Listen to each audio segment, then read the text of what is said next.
What if one question changed everything? Time zones were invented to help us make sense of a round world. They allowed noon to fall when the sun is highest, no matter where you live. But what if that never happened? What if the whole planet ran on one single global time? What if New York, Nairobi, and Tokyo all said 9 a.m. at the exact same moment? Welcome to a world where time zones never existed, where morning and midnight depend not on sunlight, but on where you live and how well you adapt. Would this change unite us or completely fracture the way we live? Let's find out. In this alternate reality, Earth adopts a single, universal time standard. Call it Earth time. There is no local noon, no localized midnight. Everything is synced. When it's 9 o'clock in London, it's 9 o'clock in Los Angeles, and in Beijing, and in Sao Paulo. But here's the twist. Only one place on Earth has natural noon at 12 o'clock. Everywhere else lives out of sync, culturally, emotionally, biologically. And that changes everything. Imagine waking up to full sunlight at 2 a.m. Your body says morning. The clock says early night. You eat lunch at 6 o'clock. Celebrate New Year's at 1600 hours. Your kids go to bed at 10 o'clock. Society doesn't match the sun anymore. People walk in daylight at midnight. Others party under stars at 8 a.m. It's not chaos, but it's strange. Because when everyone shares the same hour, no one shares the same rhythm. And soon that creates tension. In a world without time zones, culture loses its anchor.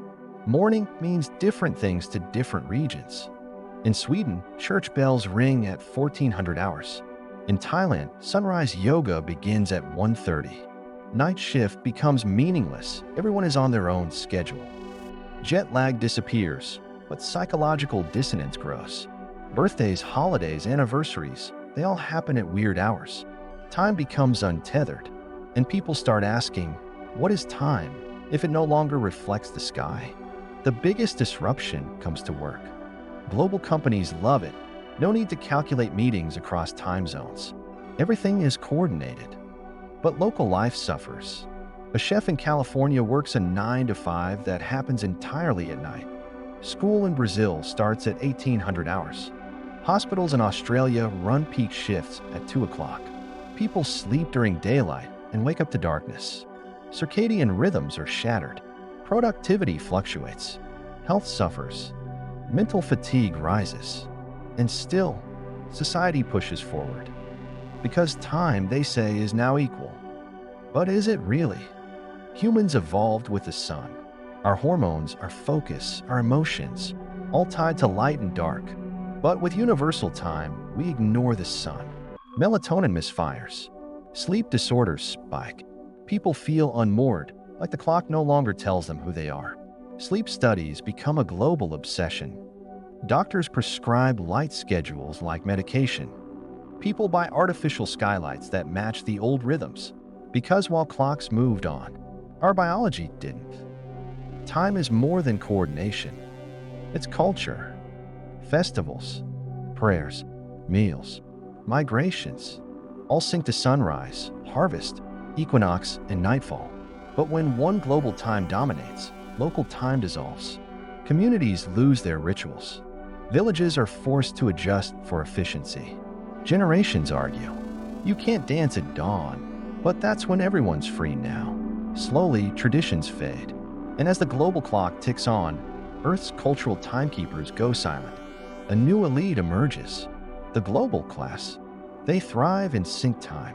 They work across continents, sleep by algorithm, and schedule by satellite. Their world is digital, mobile, efficient. They wake at 1 o'clock and sleep at 1700 hours without blinking. They dominate business, politics, and tech. And they see the old rhythms, the farmers, the teachers, the monks, as obsolete. Time has become a status symbol. Not how much you have, but how well you control it. But not everyone agrees. A resistance begins. They call themselves sundialists. They reject Earth time.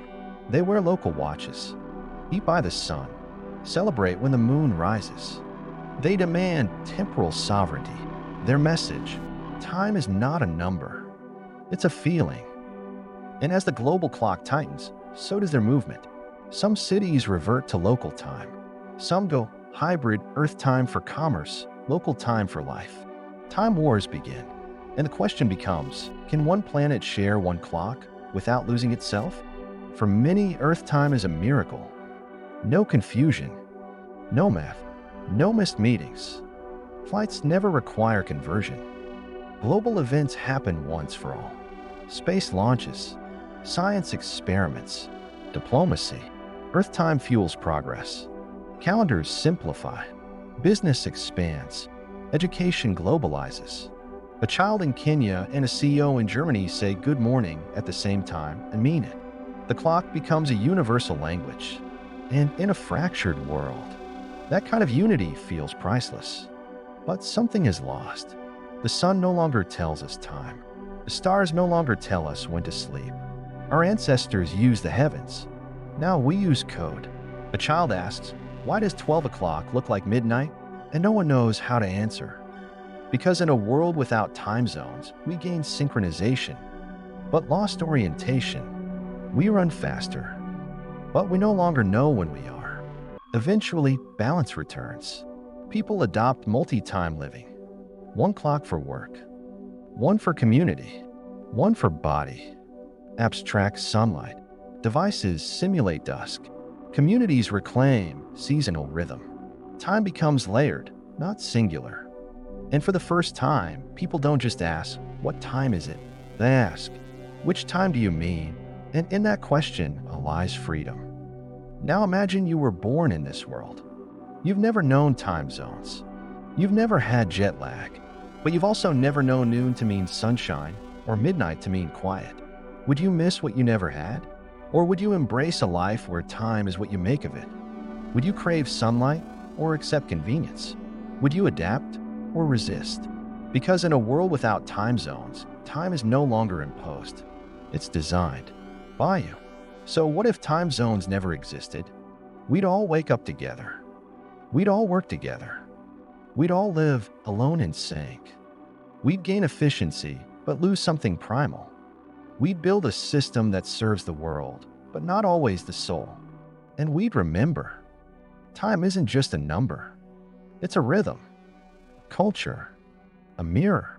And no matter what the clock says, the sun still rises when it wants to. In the end, time is our greatest illusion. It organizes us. It connects us. It controls us.